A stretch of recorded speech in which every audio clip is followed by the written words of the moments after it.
Your decision to decline the job and insist on using the appropriate wiring size was the right one.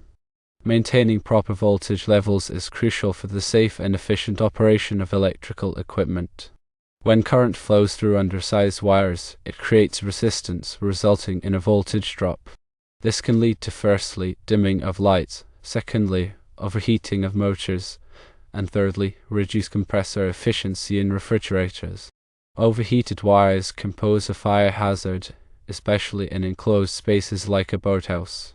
Low voltage can shorten the lifespan of electrical equipment and cause premature failure. The cost of installing proper wiring may initially seem higher, but it is a worthwhile investment. Undersized wiring can lead to costly repairs, replacements, and potential safety hazards. As a licensed electrician, you are obligated to follow industry standards and best practices. Installing undersized wiring would violate these standards and compromise the safety and reliability of the electrical system. It is understandable that the customer may have been dissatisfied with the higher cost of the appropriate wiring size.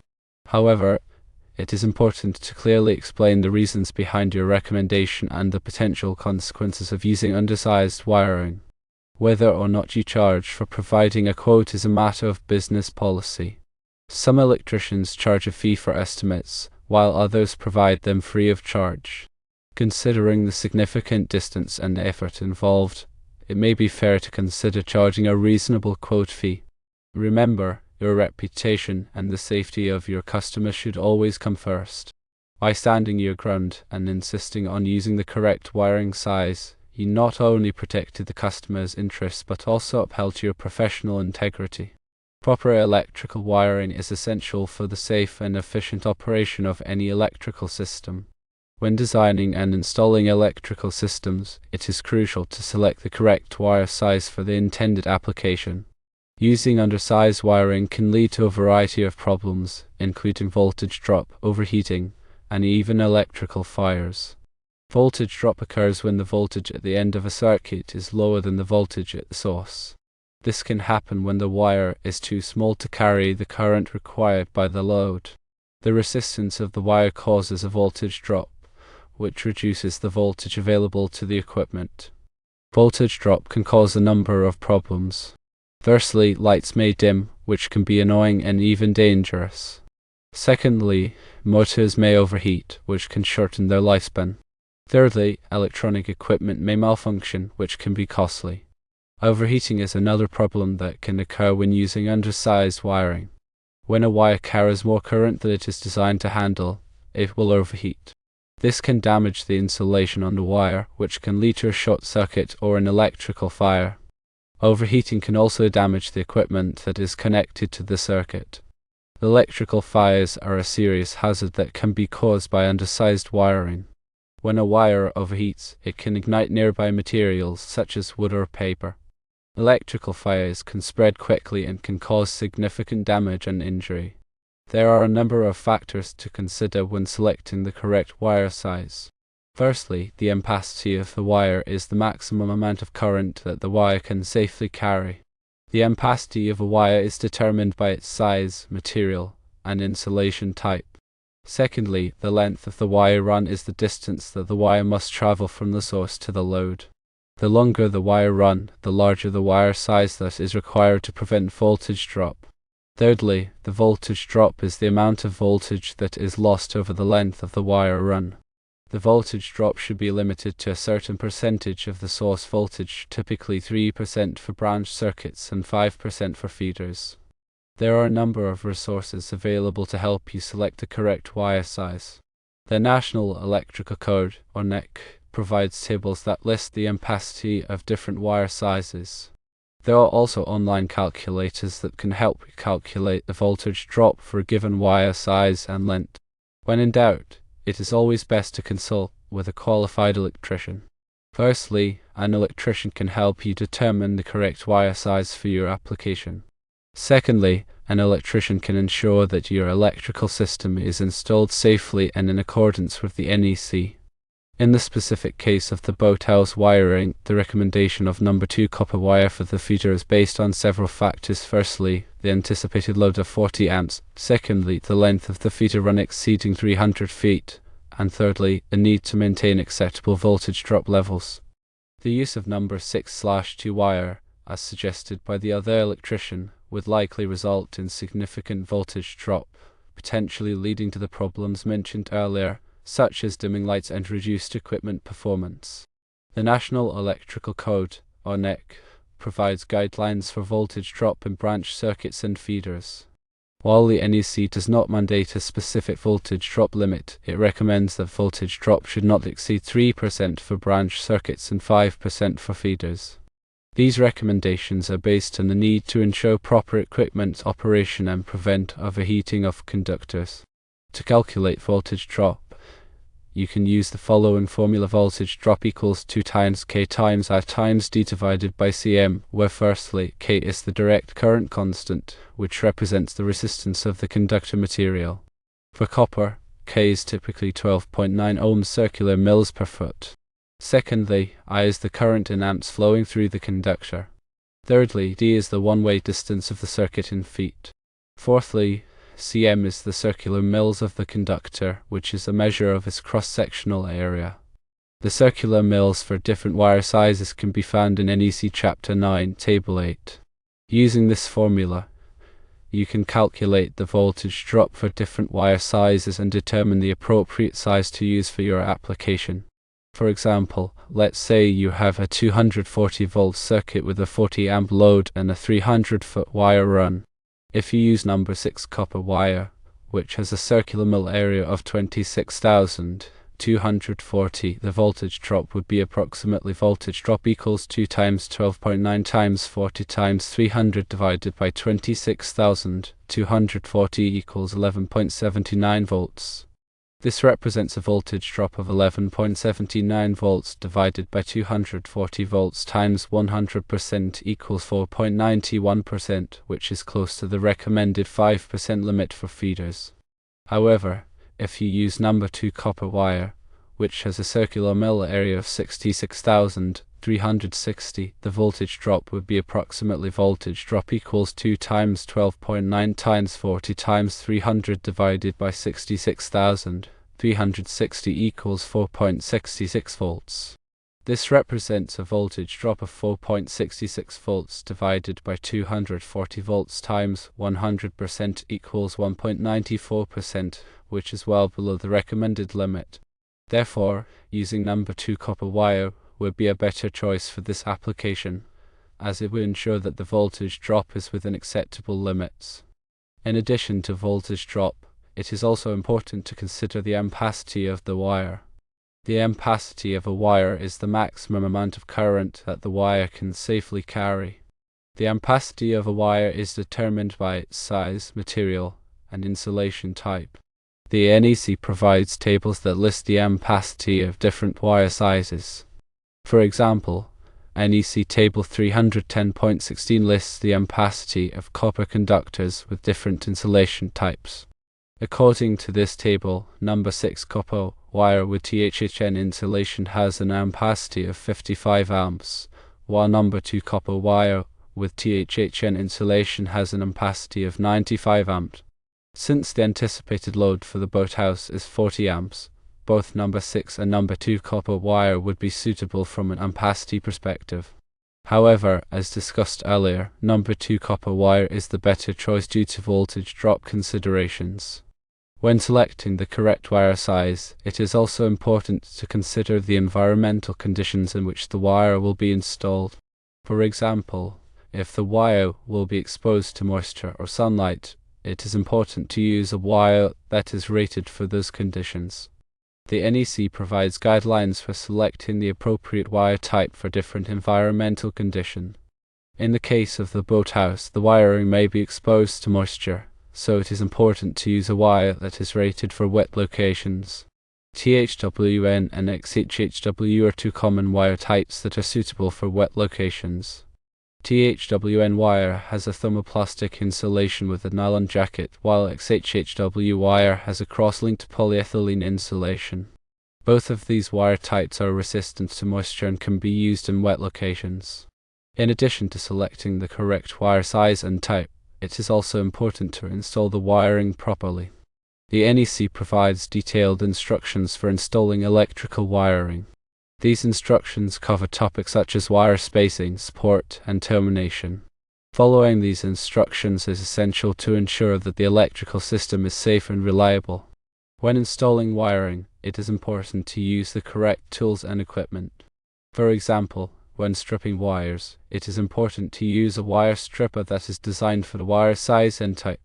Using the wrong tool can damage the wire and create a safety hazard. It is also important to use the correct connectors and terminals when terminating wires. Using the wrong connectors can lead to loose connections, which can cause overheating and electrical fires. When working with electricity, it is important to take safety precautions. Firstly, always turn off the power before working on any electrical equipment. Secondly, use insulated tools and wear appropriate personal protective equipment, such as gloves and safety glasses.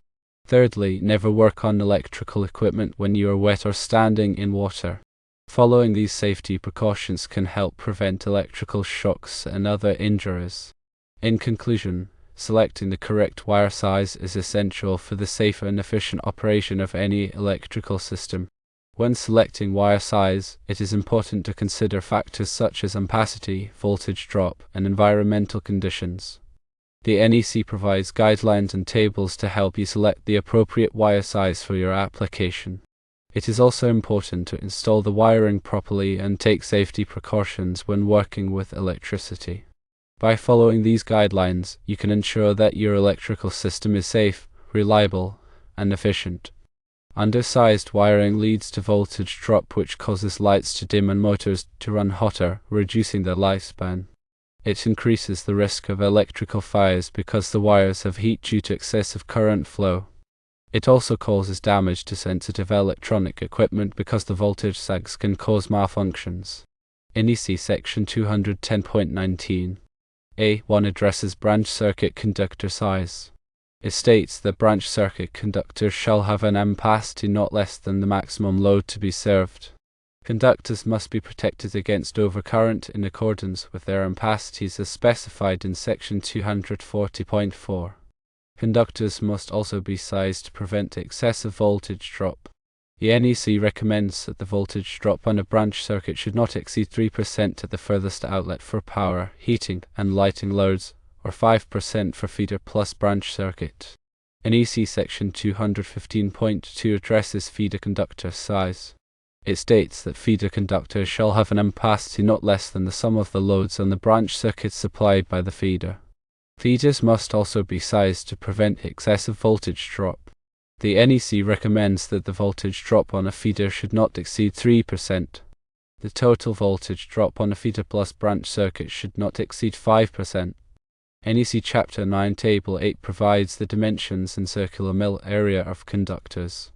This table is used to determine the appropriate conductor size for a given application based on the calculated voltage drop and ampacity requirements. The formula for calculating voltage drop in a single-phase circuit is voltage drop equals 2 times K times I times D divided by Cm, where firstly K is the direct current constant for the conductor material. For copper, K equals 12.9 ohms circular mils per foot. Secondly, I is the current in amps. Thirdly, D is the one-weight distance of the circuit in feet. Fourthly, Cm is the circular mils of the conductor. Here's how to apply these concepts to put our scenario with a 40 amp load at 240 volts over 300 feet. Firstly, calculate the minimum conductor size based on ampacity. The load is 40 amps. NEC Table 310.16 suggests that for THHN copper conductors at 75 degrees Celsius, a number 8 copper wire with an ampacity of 50 amps would seem sufficient. However, this doesn't account for voltage drop. Secondly, calculate the voltage drop for number 8 copper wire. Number 8 copper wire has a circular mil area of 16,510 cm. Using the voltage drop formula, voltage drop equals 2 times 12.9 times 40 times 300 divided by 16,510 equals 18.67 volts. Percentage voltage drop equals 18.67 divided by 240 times 100 equals 7.78%. This exceeds the recommended 3% for branch circuits and 5% for feeders plus branch circuit. Thirdly, repeat the voltage drop calculation for number 6 copper wire. Number 6 copper wire has a circular mill area of 26,240 cm. Using the voltage drop formula, voltage drop equals 2 times 12.9 times 40 times 300 divided by 26,240 equals 11.79 volts. Percentage voltage drop equals 11.79 divided by 240 times 100 equals 4.91%. This is close to the 5% limit, but still on the higher side. Fourthly, repeat the voltage drop calculation for number 4 copper wire. Number 4 copper wire has a circular mill area of 41,740 cm.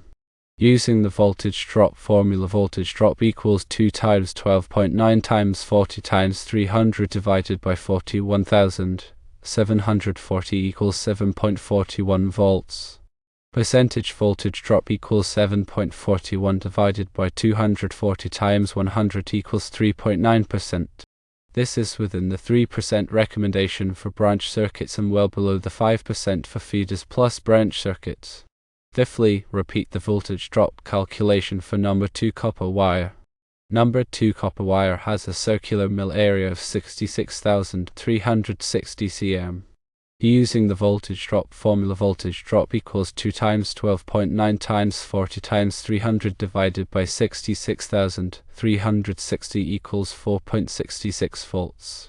Percentage voltage drop equals 4.66 divided by 240 times 100 equals 1.94%.